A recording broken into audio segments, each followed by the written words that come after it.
ఓం శాంతి. Murali date 7/8/2025. ఈరోజు బాబా చెప్తున్నారు, బాబా చెప్తున్న అవినాశి జ్ఞానరత్నాలని ధారణ చెయ్యండి. అప్పుడు నిరుపేదల నుండి సుసంపన్నులుగా తయారవుతారు. ఒక శుభ భావనతో పురుషార్థం చేసి సతో ప్రధానంగా అవ్వాలి. ఇదే శుభ భావన ఉంచుకోండి. నేనొక్కప్పుడు సతో ప్రధానంగా ఉన్నాను. బాబా నుండి వారసత్వాన్ని నేనే పొందాను. బాబా నుండి శక్తి నింపుకున్నాను. ఒకప్పుడు పొందాను, ఇప్పుడు మరలా తీసుకుంటున్నాను. ఈ శుభ భావనతో పురుషార్థం చెయ్యాలి.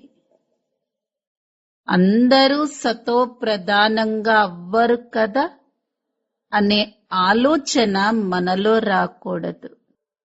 స్మృతి యాత్రలో ఉండే పురుషార్థం బాగా చెయ్యండి. సేవ ద్వారా శక్తిని పొందండి. ఆత్మిక సేవాదారిగా ఈ అనేక ఆత్మలను మేల్కొల్పాలి.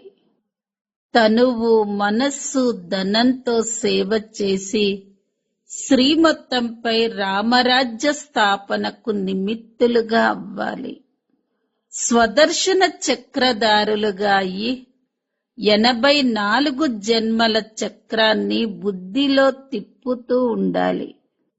ఒక్క బాబాని స్మృతి చెయ్యండి.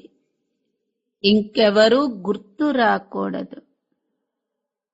ఎప్పుడూ ఏ విషయంలోనైనా అలజడలోకొచ్చి చదువును మాత్రం వదిలేయకండి. సంఘటనలో ఒకరినొకరు చూసుకుంటూ ఉల్లాస ఉత్సాహంలోకి వస్తారు. ఒక్కొక్కసారి నిర్లక్ష్యంగా కూడా అయిపోతారు. వీరు కూడా ఇలా చేశారు, నేను చేస్తే ఏమవుతుందిలే అనుకుంటారు. కానీ సంఘటన నుండి ఉన్నతంగా అయ్యే సహయోగం తీసుకోండి. ప్రతి కర్మలో నేను ముందు, నేను స్వయం సంపన్నంగా అవ్వాలి, నేను అందరి ముందు ఉదాహరణగా అవ్వాలి అన్న అటెన్షన్ ఉంచుకోండి. లక్ష్యం ఉంచుకోండి. నేను చెయ్యాలి, నేను చేసి ఇతరులతో చేయించాలి. పదే పదే లక్ష్యాన్ని గుర్తు తెచ్చుకోండి. లక్ష్యము, లక్షణాలని కలుపుతూ ఉండండి. అప్పుడు శక్తివంతంగా అయిపోతారు. లాస్ట్ సో ఫాస్ట్ గా వెళ్ళాలి అనుకుంటే ఏం చెయ్యాలి? సాధారణ సంకల్పాలు, వ్యర్థ సంకల్పాలలో సమయాన్ని వృధా చెయ్యకూడదు. అప్పుడు మనందరం వేగంగా ముందుకు వెళ్ళగలుగుతాము. మనందరం శక్తిశాలి ఆత్మలము.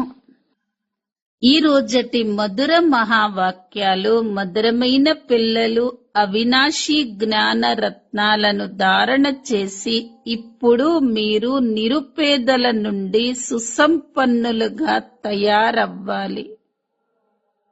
ఆత్మలైన మీరు రూపము మరియు సుగంధము గల పుష్పాల వంటివారు. ప్రశ్న: ఎటువంటి శుభ భావనను స్వయంలో ఉంచుకుని పురుషార్థంలో సదా తత్పరులై ఉండాలి? జవాబు: ఆత్మనైన నేను ఒకప్పుడు సతో ప్రధానంగా ఉన్నాను. బాబా నుండి మేమే శక్తి వారసత్వాన్ని తీసుకున్నాము. ఇప్పుడు మళ్ళీ తీసుకుంటున్నాము. ఈ శుభ భావనతో పురుషార్థం చేసి సతో ప్రధానులుగా అవ్వాలి. అందరూ సతో ప్రధానులుగా అవ్వరు కదా అని భావించకండి. స్మృతి యాత్రలో ఉండేందుకు పురుషార్థం చేస్తూ ఉండాలి. సేవ ద్వారా శక్తిని తీసుకోవాలి. పాట ఈ పాపపు ప్రపంచం నుండి దూరంగా తీసుకువెళ్ళండి. ఓం శాంతి. ఇది ఒక చదువు. ఇక్కడ ప్రతి ఒక్క విషయాన్ని అర్థం చేసుకోవాలి. మిగిలిన సత్సంగాలన్నీ భక్తి మార్గానికి చెందినవి. భక్తి చేస్తూ చేస్తూ అడుక్కునేవారిగా అయిపోయారు. తిండి కోసం అడుక్కునేవారు వేరు, మీరు మరొక రకంగా అడుక్కునేవారు. మీరు ఒకప్పుడు ధనవంతులుగా ఉండేవారు, ఇప్పుడు నిరుపేదలుగా అయిపోయారు. ఒకప్పుడు మనం సుసంపన్నంగా ఉండేవారిమి అని ఎవ్వరికీ తెలియదు. మీరు విశ్వానికి యజమానులుగా ఉండేవారు అని, సంపన్నంగా ఉండేవారు అని, సంపన్నుల నుండి బిక్కారులుగా అయిపోయారు అని బ్రాహ్మణులైన మీకే తెలుసు. ఇప్పుడు ఇది చదువు. దీనిని బాగా చదువుకోవాలి, ధారణ చెయ్యాలి. మీరు బాగా చదువుకోవాలి, అలాగే ఇతరుల చేత ధారణ చేయించేందుకు కూడా ప్రయత్నించాలి. అవినాశి జ్ఞానరత్నాలను ధారణ చెయ్యండి. ఆత్మ రూపము మరియు సుగంధం కలిగి ఉంటుంది కదా, ఆత్మనే ధారణ చేస్తుంది. శరీరము నశ్వరమైనది. పనికిరాని వస్తువుని తగలపెట్టటం జరుగుతుంది. అలాగే శరీరం కూడా ఎందుకు పనికి రాకపోతే దానిని తగలబెట్టేస్తారు. ఆత్మనైతే తగలబెట్టరు కదా. మనమందరం ఆత్మలం. ఎప్పటి నుండైతే రావణ రాజ్యం ప్రారంభమయ్యిందో అప్పటి నుండి మనుష్యులు దేహ అభిమానంలోకి వచ్చేశారు. నేను శరీరాన్ని అనే భావన పక్కా అయిపోయింది. ఆత్మకు మరణం లేదు.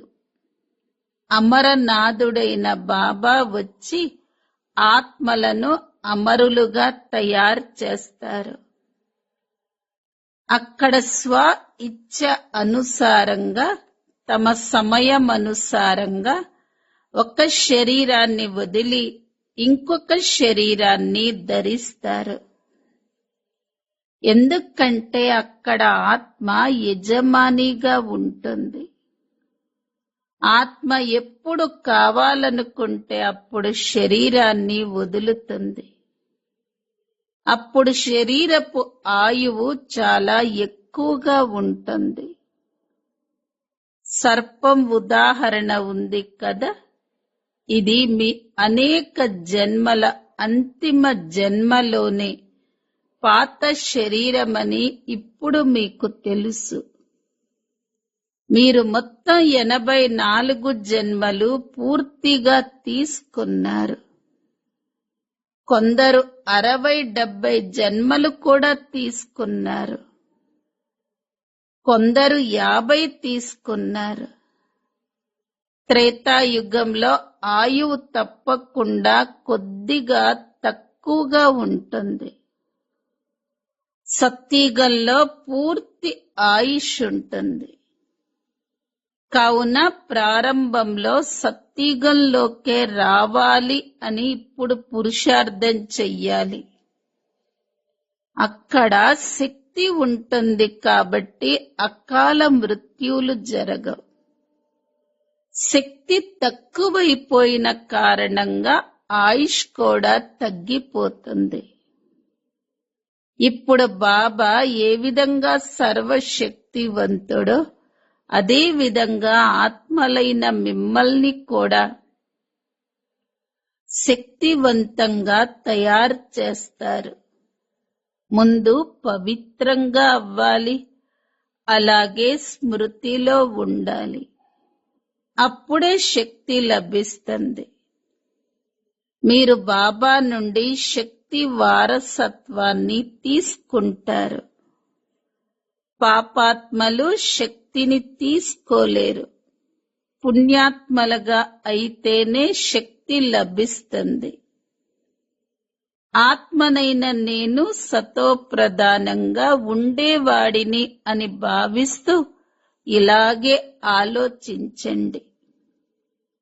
ఎల్లప్పుడూ శుభ భావననే ఉంచుకోవాలి. అందరూ సతో ప్రధానంగా అవ్వరు కదా. కొందరు సతోలోకి కూడా వస్తారు కదా అని భావించకూడదు. నేను మొట్టమొదట సతో ప్రధానంగా ఉన్నాను అని స్వయం గురించి భావించాలి. నిశ్చయం ద్వారా సతో ప్రధానంగా అవుతారు. నేను సతో ప్రధానంగా ఎలా అవుతాను అని అనుకోకూడదు. అలా అనుకుంటే జారిపోతారు. స్మృతి యాత్రలో ఉండలేరు. ఎంత వీలైతే అంత పురుషార్థం చెయ్యాలి. స్వయాన్ని ఆత్మగా భావిస్తూ సతో ప్రధానంగా అవ్వాలి.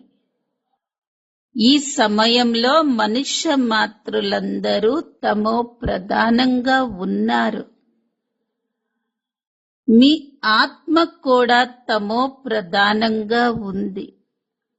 ఇప్పుడు ఆత్మను బాబా స్మృతి ద్వారానే సతో ప్రధానంగా తయారు చేసుకోవాలి. దానితో పాటు సేవ కూడా చేసినట్లయితే శక్తి లభిస్తుంది. ఎవరైనా సెంటర్ని తెరిస్తే అనేకుల ఆశీర్వాదాలు వారిపైన ఉంటాయి. మనుష్యులందరూ వచ్చి విశ్రాంతిని తీసుకునేందుకు ధర్మశాలలను నిర్మిస్తారు. అప్పుడు వారి ఆత్మ సంతోషిస్తుంది కదా. అందుకే ఉండేవారికి విశ్రాంతి లభిస్తే దాని ఆశీర్వాదం దానిని నిర్మించిన వారికి లభిస్తుంది. దాని ఫలితమేమిటి? మరు జన్మలో వారు ఎంతో సుఖాన్ని పొందుతారు. మంచి గృహం లభిస్తుంది. ఇంటి ద్వారా సుఖాన్ని పొందుతారు. అలాగని వారెప్పుడూ నిరోగులుగా ఉంటారు అని కాదు. కేవలం మంచి ఇల్లు మాత్రమే లభిస్తుంది. హాస్పిటల్ని నిర్మించినట్లయితే ఆరోగ్యం బాగుంటుంది. యూనివర్సిటీని నిర్మిస్తే చదువు బాగా లభిస్తుంది. స్వర్గంలో ఈ హాస్పిటల్స్ మొదలైనవేవీ ఉండవు. ఇక్కడ మీరు పురుషార్థం ద్వారా 21 జన్మల కోసం ప్రాలబ్ధాన్ని తయారు చేసుకుంటారు. అంతేకాని అక్కడ హాస్పిటల్స్, కోర్టులు, పోలీస్ స్టేషన్లు మొదలైనవేవీ ఉండవు. ఇప్పుడు మీరు సుఖధామంలోకి వెళుతున్నారు. అక్కడ మంత్రులు కూడా ఉండరు. ఉన్నతోన్నతులైన మహారాజులు, మహారాణులు అక్కడ మంత్రుల సలహాలను తీసుకోరు. ఎప్పుడైతే బుద్ధిహీనులుగా అవుతారో, ఎప్పుడైతే వికారాలలో పడిపోతారో అప్పుడే సలహా తీసుకోవటం జరుగుతుంది. రావణ రాజ్యంలో పూర్తిగా బుద్ధిహీనులుగా, తుచ్చబుద్ధి కలవారిగా అయిపోతారు. కావుననే వినాశనపు దారిని వెతుకుతూ ఉంటారు. మేము విశ్వాన్ని చాలా ఉన్నతంగా తయారు చేస్తున్నాము అని వారు భావిస్తారు. కానీ వారు స్వయమే కింద పడిపోతూ ఉంటారు. ఇప్పుడు వినాశనం ముందు నుంచొని ఉంది. ఇప్పుడు మనం ఇంటికి వెళ్ళాలి అని పిల్లలైన మీకు తెలుసు. మీరు భారతదేశపు సేవను చేసే దైవీ రాజ్య స్థాపనను చేస్తారు. మీరు భారతదేశపు సేవను చేసి దైవీ రాజ్య స్థాపనను చేస్తారు. మళ్ళీ మనం రాజ్యం చేస్తాము. బాబాని ఫాలో చెయ్యండి అన్న గాయనం కూడా ఉంది. Father shows son, son shows father. పిల్లలను తండ్రి ప్రత్యక్షం చేస్తారు, తండ్రిని పిల్లలు ప్రత్యక్షం చేస్తారు. ఈ సమయంలో శివ్ బాబా బ్రహ్మ తనువులోకొచ్చి తమను చదివిస్తున్నారు అని పిల్లలకు తెలుసు. మేము బ్రహ్మని భగవంతుడిగా లేక దేవతగా భావించము. ఇతను కూడా పతితుడే. బాబా పతిత శరీరంలోకి వచ్చారు అని అర్థం చేయించాలి. ఇతడు వృక్షంలో చివరిలో పైన నుంచొని ఉన్నారు కదా, అక్కడ అతడు పతితంగా ఉన్నాడు. మళ్ళీ పావనంగా అయ్యేందుకు కింద తపస్య చేస్తున్నారు. తపస్య ద్వారా దేవతలుగా అవుతారు. తపస్య చేసేవారు బ్రాహ్మణులు. బ్రహ్మ కుమారి కుమారులైన మీరందరూ ఇప్పుడు రాజయోగాన్ని నేర్చుకుంటున్నారు. ఇది ఎంత స్పష్టంగా ఉంది. ఇందులో యోగం చాలా బాగా ఉండాలి. స్మృతిలో లేకపోతే మురళిలో కూడా అంత శక్తి ఉండదు. శివ్ బాబా స్మృతి ద్వారానే శక్తి లభిస్తుంది. స్మృతి ద్వారానే సతో ప్రధానంగా అవుతారు. లేకపోతే శిక్షను అనుభవించి మళ్ళీ తక్కువ పదవిని పొందుతారు. స్మృతే ముఖ్యమైనది. దీనిని భారతదేశపు ప్రాచీన యోగము అని అంటారు. జ్ఞానం గురించి ఎవ్వరికీ తెలియదు. రచయిత మరియు రచన ఆది మధ్య అంతముల గురించి మాకు తెలియదు అని ఋషులు మునులు ఒకప్పుడు అనేవారు. మీకు కూడా ఒకప్పుడు ఇవేమీ తెలియవు. ఈ పంచ వికారాలే మిమ్మల్ని పూర్తిగా పైసాకి కూడా విలువ చెయ్యనట్లుగా చేసేశాయి. ఇప్పుడు ఈ పురాతన ప్రపంచం తగలబడి పూర్తిగా వినాశనమైపోతుంది. ఇక్కడ ఇంకేమీ మిగలవు. ఇప్పుడు మీరు నెంబర్ వారీగా పురుషార్థమనుసారంగా మీ తనువు మనస్సు ధనముల ద్వారా సేవ చేసి స్వర్గంగా తయారు చేస్తారు.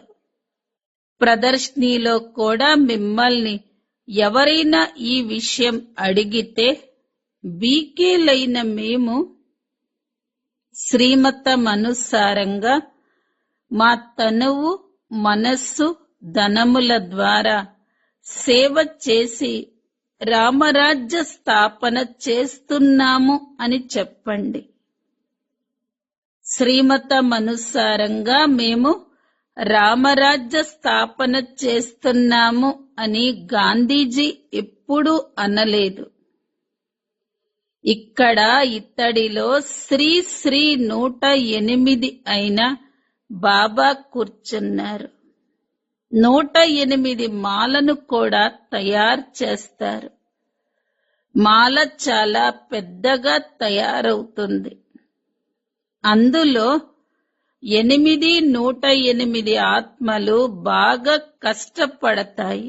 బాగా పురుషార్థం చేసేవారు నెంబర్ వారీగా ఎంతో మంది ఉన్నారు. రుద్రయజ్ఞం జరిగినప్పుడు శాలిగ్రామాల పూజ కూడా జరుగుతుంది. వారు తప్పకుండా ఎంతో కొంత సేవ చేసి ఉంటారు కాబట్టి వారికి పూజ జరుగుతుంది. బ్రాహ్మణులైన మీరు ఆత్మిక సేవాదారులు. మీరు అందరి ఆత్మలను మేల్కొల్పుతారు. నేను ఆత్మను అన్న విషయాన్ని మర్చిపోవటం వలన దేహ అభిమానం వచ్చేస్తుంది. అప్పుడు నేను ఫలానా వ్యక్తిని అని భావిస్తారు. తాము ఒక ఆత్మ అని ఎవ్వరికీ తెలియదు. పేరు శరీరానికే ఉంటుంది. ఆత్మనైన నేను ఎక్కడ నుండి వచ్చాను అన్న ఆలోచన కొద్దిగా కూడా ఎవరిలోనూ లేదు. ఇక్కడ పాత్రను అభినయిస్తూ దేహ అభిమానం పక్కాగా అయిపోయింది. పిల్లలు ఇక తప్పు చెయ్యకండి అని బాబా అర్థం చేయిస్తున్నారు. మాయ చాలా శక్తివంతమైనది. ఇప్పుడు మీరు యుద్ధ మైదానంలో ఉన్నారు. మీరు ఇక ఆత్మ అభిమానులుగా అవ్వండి. ఈ మేళ ఆత్మ మరియు పరమాత్మ మేళ. ఆత్మ మరియు పరమాత్మ ఎంతో కాలం దూరంగా ఉన్నారు అని గాయనం కూడా చేస్తూ ఉంటారు. కానీ దాని అర్థం కూడా వారికి తెలియదు. ఆత్మలైన మనం బాబాతో పాటు ఉండేవారిమి అని ఇప్పుడు మీకు తెలుసు. అది ఆత్మల ఇల్లు కదా. బాబా కూడా అక్కడే ఉన్నారు. వారి పేరు సదాశివ. శివ జయంతి గాయనం కూడా ఉంది. వారికి ఇతర పేర్లేవి ఇవ్వకూడదు. నా యథార్థ నామం కళ్యాణకారి శివ. కళ్యాణకారి రుద్రుడు అని ఎప్పుడు అనరు. కళ్యాణకారి శివుడు అని అంటారు. కాశీలో కూడా శివాలయం ఉంది కదా. అక్కడికి సాధువులు వెళ్లి శివకాశీ విశ్వనాథ గంగా అని మంత్రాలు జపిస్తూ ఉంటారు. శివుణ్ణి కాశీ మందిరంలో కూర్చోపెట్టారు. అతడిని విశ్వనాథుడు అని పిలుస్తారు. వాస్తవానికి నేను విశ్వనాథుణ్ణి కాను. విశ్వానికి మీరే యజమానులుగా అవుతారు. నేను విశ్వనాథుడిగా అవ్వను. బ్రహ్మతత్వానికి కూడా మీరే నాదులుగా అవుతారు. ఇది మీ ఇల్లు. అలాగే ఇక్కడ మీ రాజధాని ఉంటుంది. ఆ బ్రహ్మతత్వం ఒక్కటే నా ఇల్లు. నేను స్వర్గంలోకి రాను. అలాగే నేను నాథుడిని కూడా అవ్వను. నన్ను శివ్ బాబా అని పిలుస్తారు. పతితులను పావనంగా చెయ్యటమే నా పాత్ర. మాసిపోయిన బట్టలను అతను ఉతుకుతాడు అని సిక్కులంటారు. కానీ దాని అర్థాన్ని వారు అర్థం చేసుకోరు. ఓంకారుడు ఒక్కడే. అతడు అజన్ముడు అని అంటారు. అనగా అతడు జనన మరణాలకు అతీతుడు. నేను 84 జన్మలు తీసుకోను. నేను ఇతనిలోకి ప్రవేశిస్తాను. మనుషులు 84 జన్మలు తీసుకుంటారు. బాబా తనతో పాటు కలిసి ఉన్నారని ఇతడికి తెలుసు. అయినా గడియ గడియ మర్చిపోతూ ఉంటారు. నేను చాలా కష్టపడవలసి ఉంటుంది అని ఈ దాదా ఆత్మ అంటుంది. నాతో పాటు బాబా కూర్చున్నారు కాబట్టి బాబా స్మృతి నాలో ఎక్కువగా ఉంటుందని కాదు, నాతో పాటు నా పక్కనే ఉన్నారు అని కూడా నాకు తెలుసు. ఈ శరీరానికి అతడు యజమానిగా ఉన్నాడు, అయినా నేను మర్చిపోతూనే ఉన్నాను. ఈ శరీరం అనే గృహంలో ఉండేందుకు దీనిని బాబాకు ఇచ్చేశాము. ఇంకొక మూలలో నేను కూర్చున్నాను.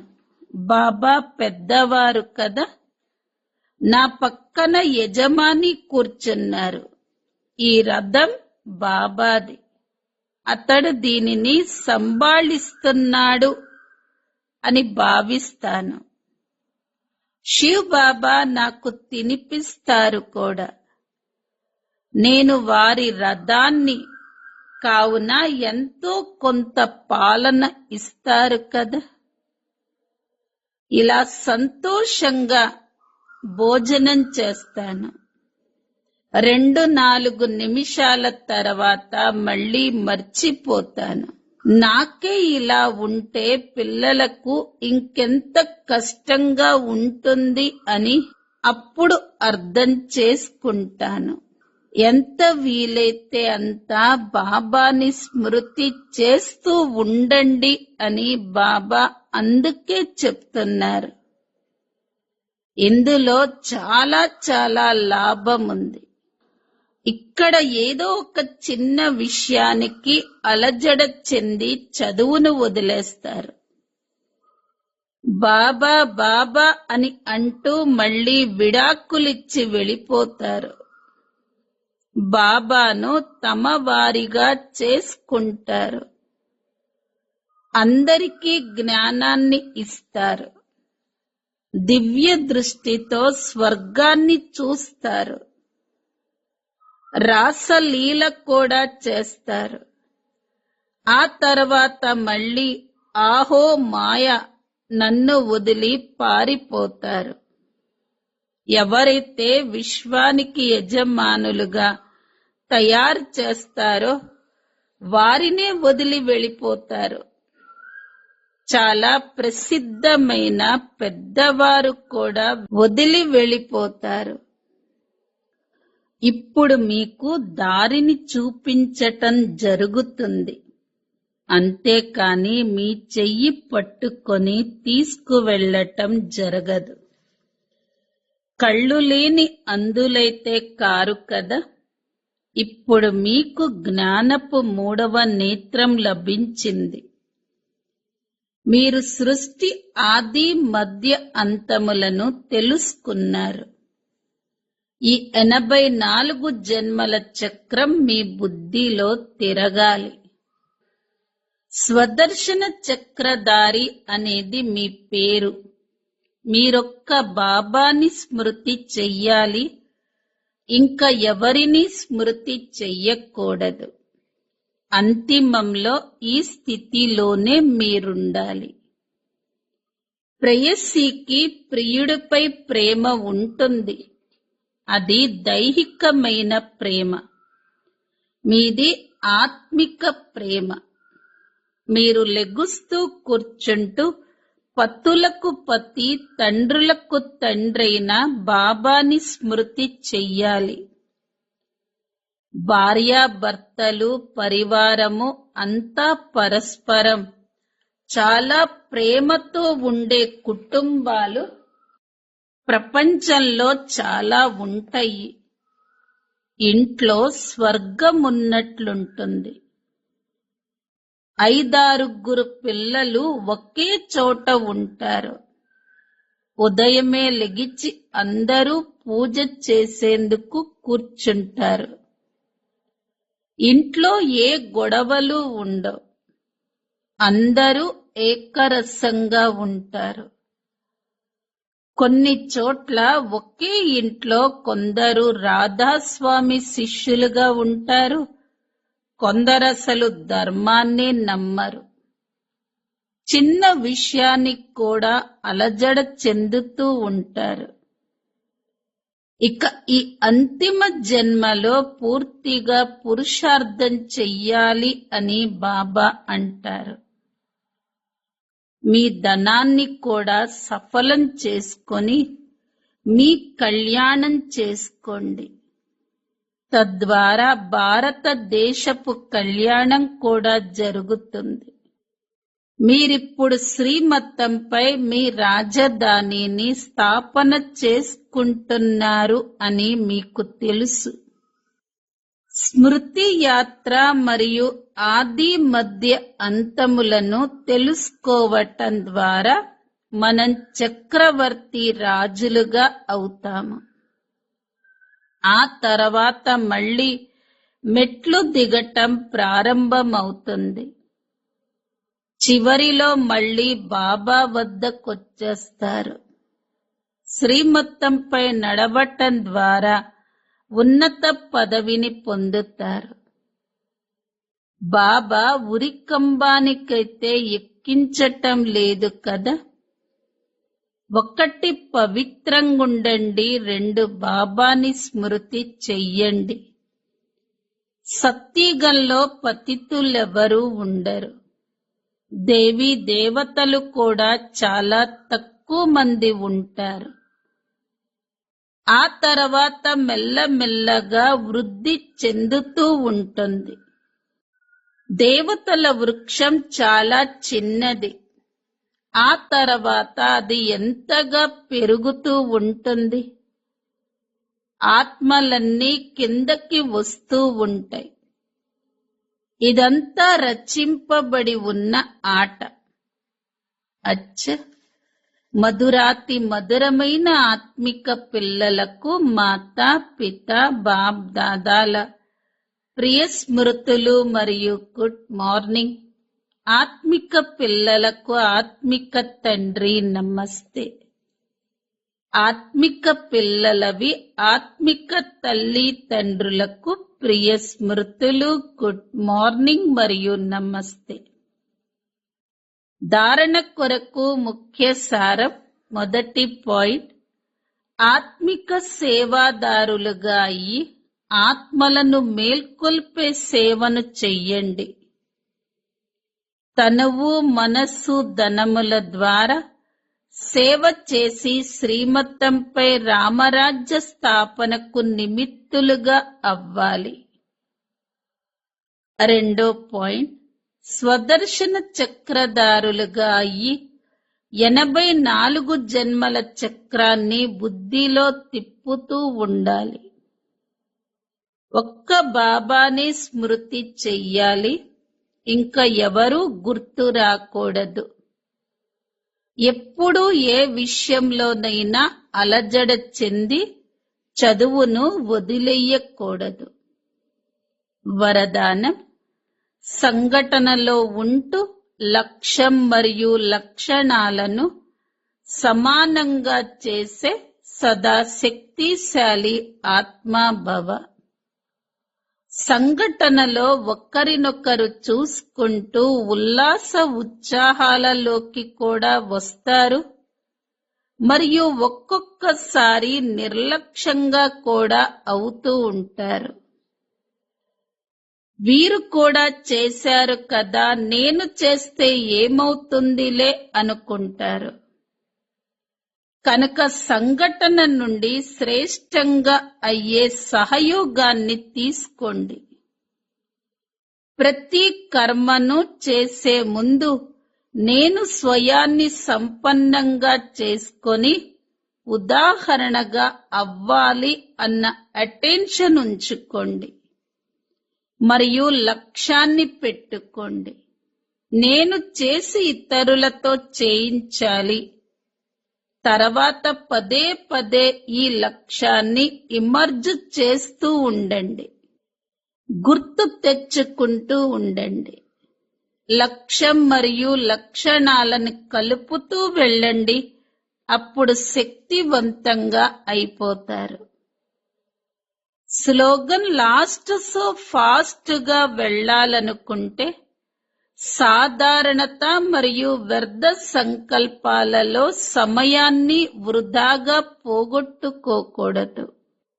అవ్యక్త ప్రేరణ పాయింట్: సహయోగులుగా అవ్వాలంటే పరమాత్మ ప్రేమ యొక్క అనుభవజ్ఞులుగా అవ్వండి. ఎవరైతే ప్రియమైన వారు అనిపిస్తారో వారిని గుర్తు చేసుకోవలసిన అవసరం ఉండదు. వారి స్మృతి స్వతహాగానే వస్తుంది. కాకపోతే ఆ ప్రేమ మనస్సు పూర్వకమైనదిగా ఉండాలి. సత్యమైనదిగా, నిస్వార్థమైనదిగా ఉండాలి. మేరా బాబా, ప్యారా బాబా అని అన్నప్పుడు మరి ప్రియమైన వారిని ఎప్పుడూ మర్చిపోలేము. నిస్వార్థమైన ప్రేమ బాబా నుండి తప్ప ఇతరుల మరెవరి నుండి లభించదు. కనుక ఎప్పుడూ ఏదో ఉద్దేశాన్ని మనస్సులో పెట్టుకొని స్వార్థంతో స్మృతి చెయ్యకండి. నిస్వార్థ ప్రేమలో లవలీనమై ఉండండి. ఓం శాంతి.